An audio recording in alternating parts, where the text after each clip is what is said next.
Bom dia a todos. Nós vamos realizar agora um momento como complemento do projeto da 20ª Paixão de Cristo, certo? Que teve como tema Tradição e Memória.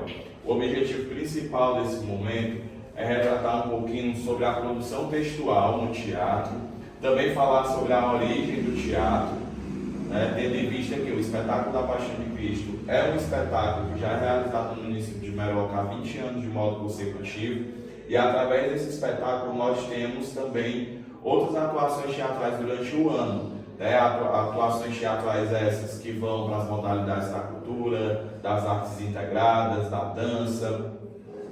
O projeto nesse ano de 2024 ele tem o apoio da Secretaria da Cultura do Governo do Estado do Ceará, através do edital Ceará da Paixão, edital esse que contempla espetáculos cênicos da Paixão de Cristo, grupos de caretas, malhação de Judas, onde o objetivo principal é propagar essa cultura que transcende dentro do ciclo pascal.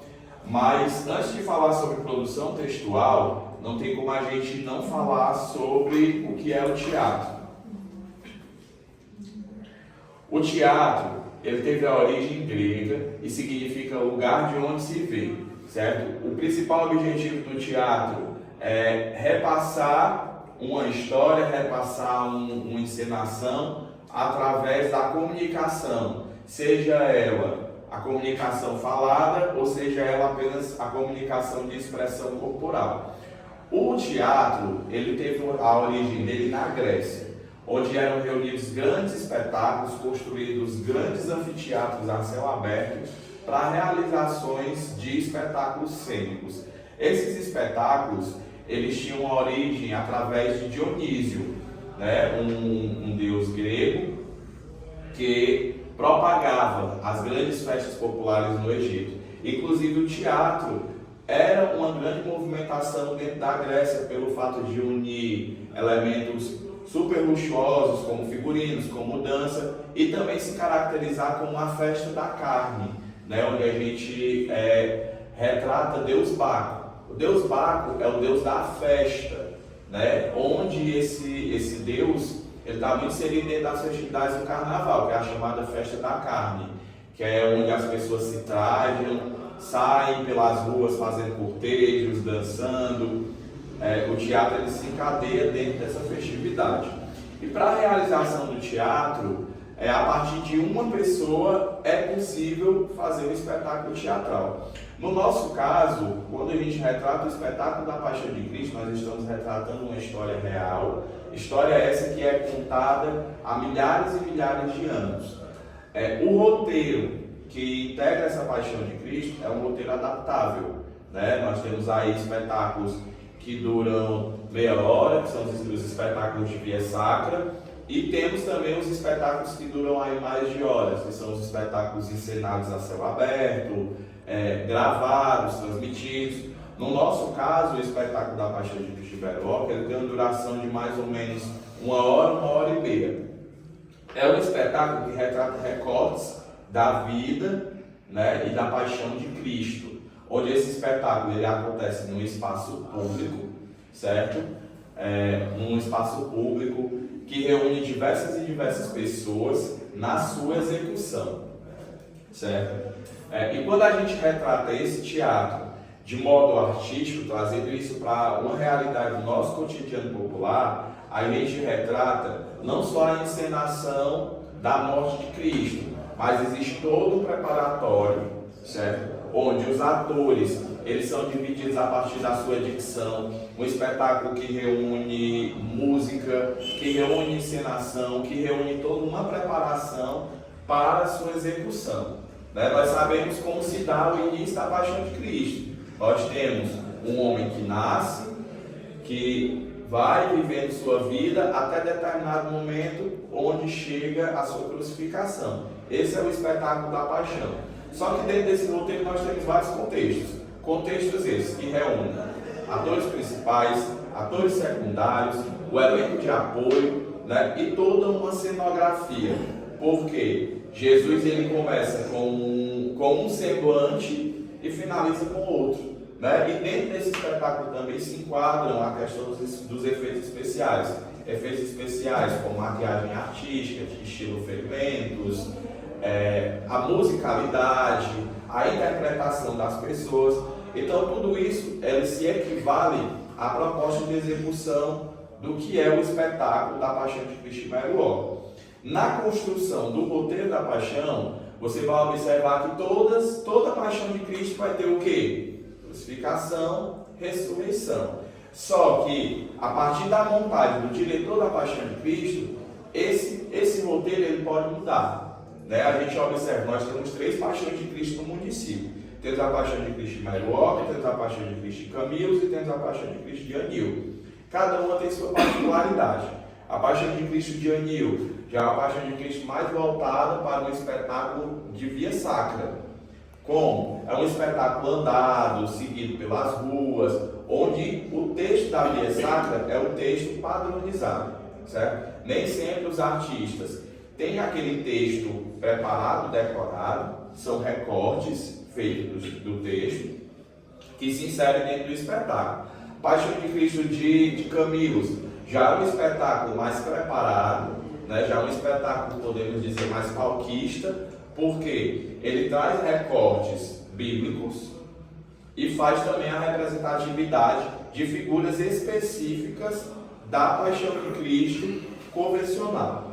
O espetáculo da Paixão de Cristo em Meruoca é um espetáculo de transição, é um espetáculo que iniciou lá atrás como um espetáculo estilo via sacra, passando casas e casas, ruas e ruas. Em anos seguintes, continuou o cortejo pelas ruas, mas com a montagem de cenários aproveitando o ambiente. Por exemplo, eu tenho uma casa, essa casa tem características mais envelhecidas, essa casa vai ser utilizada como um cenário para ser o palácio de Herodes, por exemplo.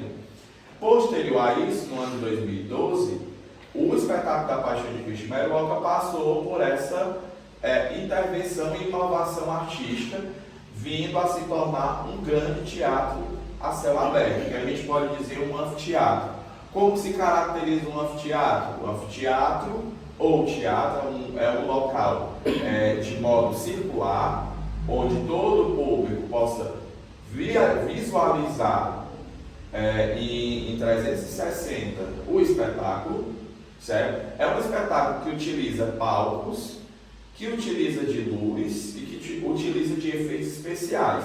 Isso é o que diferencia o espetáculo de via sacra, de espetáculo itinerante e de espetáculo de teatro ou céu aberto, certo? Então, hoje, o espetáculo da Paixão de Cristo, ele é a sequência dessas 3 ações, que é o que define espetáculo de Anil, espetáculo de Camilos e espetáculo de Meruoca. A tendência é que espetáculo de Anil, espetáculo de Camilos, também, no decorrer de sua execução, eles cheguem a essa proposta de espetáculo cênico palquista, assim digamos. Por que o espetáculo cênico palquista? O objetivo de um espetáculo cênico palquista ou de show palquista é que o meu público ele esteja sentado ou em pé em um lugar específico onde o espetáculo está acontecendo. Diferente de um espetáculo com cenas itinerantes, onde as pessoas caminham até as cenas, que é o que faz essa diferenciação. O espetáculo via sacra, as cenas já estão montadas em locais diferentes. Geralmente o espetáculo via sacra ele começa em um local mais baixo e termina em um local mais alto, que geralmente é onde acontece a crucificação. O espetáculo palquista itinerante é um espetáculo que divide cenários dentro de toda a comunidade ou dentro de toda a cidade e que é seguido pelas pessoas com carro de som, certo? Para fazer os efeitos musicais. E já o espetáculo teatro a céu aberto, aquele espetáculo que disponibiliza assento para as pessoas, disponibiliza palcos, efeitos especiais e elementos como sonoplastia, iluminação, para que possa fazer essa complementação. Quando eu trabalho a minha proposta de montagem de roteiro, a primeira coisa que eu tenho que saber, como vai se dar o meu espetáculo. O meu espetáculo está retratando a ressurreição de Lázaro. O que é que eu tenho que construir dentro do elemento de cenografia? Como eu vou demonstrar a questão do elemento cenográfico, certo? Outra coisa, dentro de toda essa construção do roteiro, eu tenho que analisar o ambiente ao qual eu quero representar. Se é um ambiente no qual eu represento uma manjedoura, né, um estábulo com animais, com palhas, eu tenho que me atentar aos itens que eu vou colocar, ao modo de interpretação dos meus personagens, para essa construção se tornar coletiva e ela ser atendível ao que o meu espetáculo pede. Claro, tudo isso se dá também dentro da montagem e estruturação de um diretor, certo? A partir de vivências de como ele interpreta determinada leitura. Vou citar, por exemplo, a tentação. Em cada espetáculo você vê que a forma como a pessoa que interpreta ou as pessoas que interpretam a tentação, elas representam simbologias diferenciadas. Aqui já tem 3 anos que a gente utiliza 3 pessoas encenando a cena da tentação. Ambas sendo caracterizadas por cores escuras ou cores mais vivas e chamativas. Mas em outros espetáculos a gente simplesmente vê uma pessoa com um traje normal representando a tentação. Isso vai muito da leitura do diretor. Outro elemento também diferenciável, a personagem Salomé. Né? Em muitos espetáculos o público espera pela apresentação da Salomé, como vai se dar o momento da personagem Salomé. Essa personagem, em determinadas situações, vem muito produzida com uma roupa mais detalhada, em outras situações com uma roupa mais voltada à dança do ventre, assim como a coreografia e etc. e tal. O teatro na pré-história. Na pré-história, o teatro ele já teve esse surgimento, certo? Onde os homens das cavernas se reuniam para fazer danças, para fazer imitações, certo? Dos elementos e dos seres da natureza. Então o teatro ele faz essa caracterização iniciando lá na pré-história. Mas aí foi dentro do ciclo do período romano que o teatro de fato se consolidou. Hoje o teatro na atualidade, ele está inserido de que forma? Ele está inserido em várias vertentes onde a gente pode trazer para isso as artes visuais. Né? O teatro, ele se liga à dança, o teatro, ele se liga à música, indo para além da interpretação cênica. Então, fazendo toda essa construção. Que elementos necessários eu devo ter dentro da produção do meu roteiro? Primeiro de tudo, quando eu monto meu roteiro, seja de um espetáculo da Paixão de Cristo, ou seja de qualquer outro espetáculo, a primeira coisa que eu tenho que trazer no meu roteiro é o que eu quero passar para a população. Por exemplo, vou construir o roteiro de um casamento junino. A primeira coisa que eu busco hoje é o quê? Qual é o tema? O meu casamento tem que estar ligado ao meu tema. Isso se tratando de quadrilha junina estilizada. De repente eu quero fazer uma festa na minha casa, vou fazer uma quadrilha improvisada e resolvi que vou fazer o casamento. Ali sem ensaiar, sem nada, eu posso fazer o casamento? Eu posso. Né? É onde entra aquela questão do teatro cômico. Onde eu posso, sei lá, a Clara é a noiva, bota a Clara dentro do carrinho de mão chegando para se casar com o Claito, tá lá o Claito com o dente pintado de preto, bigode. Né? Aí, por exemplo, o Claito vai ser o padre. Quais são as falas do padre, geralmente num casamento cômico, né? O que era muito utilizado dentro dessas festividades improvisadas. Em nome do pato, do pinto, dos ovos quebrados, vocês estão casados. Era um texto muito comum, né? Que você montava um casamento improvisado ali, você conseguia executar. Quando a história você tem a aptidão de construí-la, você pode sonhar. Mas quando já é uma história contada, recontada e reinterpretada, você tem que adaptar.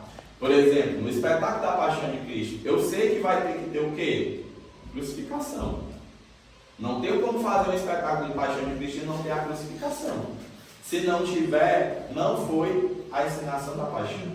Né? E assim são essas diversas vertentes que o teatro me dá.